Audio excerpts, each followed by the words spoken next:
পুনৰ এবাৰ চৰ্চালৈ আহিছে ঠিকাদাৰ কনকেশ দাস। এইগৰাকী কনকেশ দাসৰ ওপৰত অধিক দৰদ বিয়াগুম লোক নিৰ্মাণ বিভাগৰ। যিমান কালভাৰ্ট বনাব সিমানেই ধন ঘটিব পাৰিব। অপ্ৰয়োজনীয়ভাৱে নিজ খেয়াল খুচিত নিৰ্মাণ কালভাৰ্ট। এইবাৰ কালভাৰ্ট ৰাজত নামিছে দুৰ্নীতিগ্ৰস্ত ঠিকাদাৰ কনকেশ দাস। অভয়াপুৰীৰ পৰা পাচনীয়া সংযোগী এই পথছোৱা নিৰ্মাণৰ নামত লোক নিৰ্মাণ বিভাগে আবণ্টন দিছিল 11 কোটি টকা। গ্ৰাম্য বিকাশ মন্ত্ৰালয়ৰ পুঁজিৰ দ্বাৰা আবণ্টিত 11 কোটি 45 লাখ টকা ব্যয় সাপেক্ষে নিৰ্মাণ কৰিবলগীয়া এই পথটোৰ দূৰত্ব হৈছে 14.20 কিলোমিটাৰ। কিন্তু পথ নিৰ্মাণৰ নামত কি কৰিলে ঠিকাদাৰ কনকেশ দাসে? কনকেশ দাস নামৰ এজন ঠিকাদাৰৰ তেওঁৰ নেতৃত্বত এইটো ৰাস্তাটোৰ কাম চলি আছে। গতিকে এইটো ৰাস্তাটো পাচনীয়া খৰাগাঁও যিটো অহা যোৱা যিটো বিজি ৰোড হয় কমিউনিকেশ্যনৰ, এইখিনি জেগা অঞ্চলখিনি খৰাগাঁও টুমপাৰা বুলি কয়।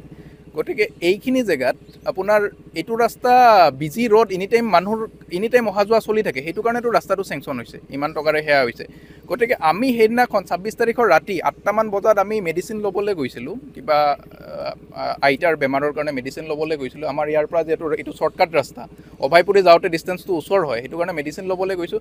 আহি যেতিয়া পাইছোঁ, আমি যাওঁতে ঠিকে গৈছোঁ, আহি যেতিয়া পাইছোঁ ইয়াত কোনো ধৰণৰ বেৰিকেড নাই, ইয়াত কোনো ধৰণৰ এটা যদি একো ইহঁতৰ যদি ইমানে দুখীয়া ঠিকাদাৰ ইয়াতে এটা গছৰ ঠাল দিলেও আমি অৱগত হ'লোহেঁতেন।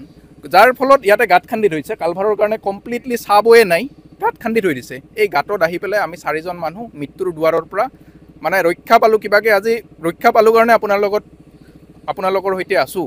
গতিকে এই ক্ষেত্ৰত আজি মোৰ মাৰ তেওঁ যথেষ্ট আণ্ডাৰ ট্ৰিটমেণ্টত আছে। তেওঁৰ হাতখন কমপ্লিটলি 4 জেগা 5 জেগাত ভাঙিছে, কমপ্লিটলি ফ্ৰেকচাৰ হৈছে। গতিকে এই এজন মানুহৰ ঠিকাদাৰৰ নেতৃত্বৰ কাৰণে, জনসাধাৰণৰ কল্যাণৰ কাৰণে তেওঁ ইয়াতে ৰাস্তা বনাই আছে। গতিকে জনসাধাৰণ ইয়াৰে ভুক্তভোগী, ৰাইজে ভুক্তভোগী হ'ব লগা হৈছে। তেওঁৰ মৃত্যুৰ দুৱাৰত তেওঁৰ কাম কি চলিছে কি চলা নাই। গতিকে আমাৰ মুখ্যমন্ত্ৰী ডাঙৰীয়াই গম পাওক এইখিনি, কাৰণ তেওঁৰ আণ্ডাৰতে যিহেতু গড়কাপ্তানি বিভাগ আছে, গতিকে তেওঁৰ এটা তদন্ত হ'ব লাগে। এই কোনো ধৰণৰ বেৰিকেড নিদিয়াকৈ ৰাতি গাঁত খান্দি পেলাই কমিশ্যন বেছৰ কাৰণে কি তেওঁ কাম চলাই আছে।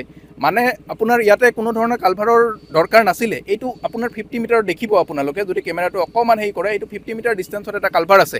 আৰু ইয়াতে এই 50 মিটাৰ নহওঁতে আৰু এটা কালভাৰ দৰকাৰ নাই। তথাপিও এওঁলোকে কমিশ্যন বেছৰ কাৰণে ইয়াতে কালভাৰ কৰি আছে। যাৰ কাৰণে আমাৰ সেইদিনাখন 4জন মানুহ, মই নিজেও গাড়ীত আছিলোঁ, 4জন মানুহৰ মৃত্যুৰ দুৱাৰৰ পৰা বাচি কিবাকৈ প্ৰাণ ৰক্ষণ কৰিব লগা হৈছে। গতিকে এটা কমপ্লিটলি কমিশ্যন বেছ, মানে দালালি ৰাজ এটা চলি আছে, এটা কালভাৰ ৰাজ চলি আছে। এইগৰাকী বিতৰ্কিত ঠিকাদাৰ কনকেশ দাসৰ বিৰুদ্ধে গুৰুতৰ অভিযোগ স্থানীয় ৰাইজৰ।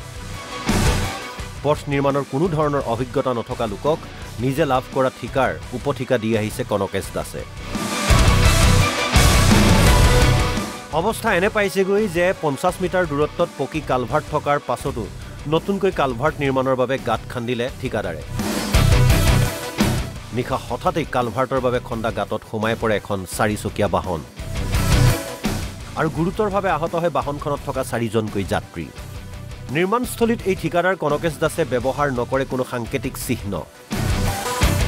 বিপৰীতে অঞ্চলটোৰ খুৰাগাঁও চাৰিআলিৰ দক্ষিণ দিশত থকা এটা পুৰণি কালভাৰ্ট নতুনকৈ নিৰ্মাণৰ পৰিৱৰ্তে পুৰণি কালভাৰ্টৰ ওপৰেদিয়ে নতুনকৈ কালভাৰ্ট নিৰ্মাণ কৰিছে ঠিকাদাৰ কনকেশ দাসে। এই পথছোৱা নিৰ্মাণ কৰা সময়ত কালভাৰ্টটোৰ কেইবাঠাইতো মেলিছে ফাট। পথটোৰ কিছু অংশ নিয়ম মাফিক বহল যদিও কিছু অংশ ৰহস্যজনকভাৱে হৈ পৰিছে সংকুচিত।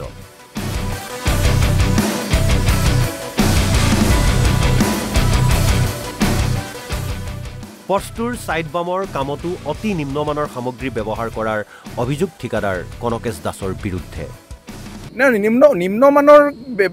নিম্নমানৰ গোটেইখিনি বস্তু ব্যৱহাৰ হৈছে, আপোনালোকে নিজে ইনকুৱাৰী কৰিলে গম পাব। কিন্তু তাৰ নিম্নমানৰ লগতে যে এই যে জনকল্যাণৰ এইটো অঞ্চলৰ কাৰণে যে ৰাস্তা নিৰ্মাণ কৰিব গৈ পেলাই যে মানুহ হত্যা কৰাৰ কাৰণে এটেম্প টু মাৰ্ডাৰ এটা হেৰি কৰি আছে। ইয়াত ৰাস্তাত যদি গাঁত খান্দিব লগা হয়, ৰাতি এই বিজি ৰোড এটা চেংচন হৈছে কাৰণেতো ৰাস্তা নিৰ্মাণ হৈছে। এইটো বিজি ৰোড সেইটো কাৰণে হয়। কোনো ধৰণৰ ইয়াতে কোনো ধৰণৰ এৱাৰনেছ নোহোৱাকৈ, কোনো ধৰণৰ প্ৰট'কল নোহোৱাকৈ কাম চলি আছে, যাৰ কাৰণে 4জন মানুহ গাঁতত সোমাব লগা হ'ল।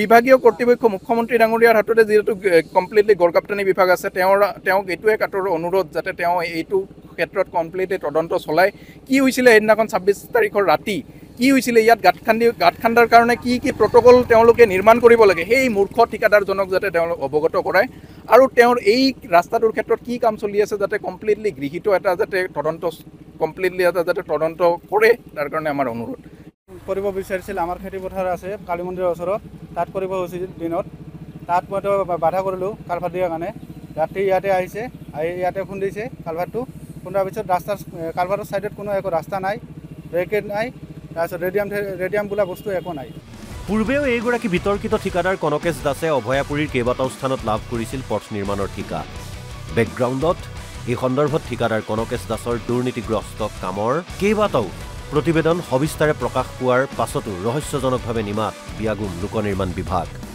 স্থানীয় ৰাইজে প্ৰাক্কলন মতেই শীঘ্ৰেই পথটো নিৰ্মাণ কৰিবৰ বাবে সংশ্লিষ্ট মহলৰ ওচৰত দাবী উত্থাপন কৰাৰ লগতে বিচাৰিলে লোক নিৰ্মাণ বিভাগৰ দায়িত্বত থকা মুখ্যমন্ত্ৰী ডক্টৰ হিমন্ত বিশ্ব শৰ্মাৰো হস্তক্ষেপ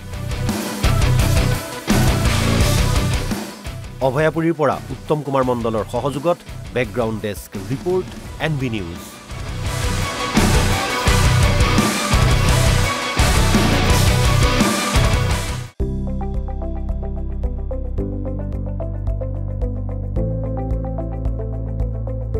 NB নিউজ সহজ সৰল ভাষাত নৱভাৰতৰ কথা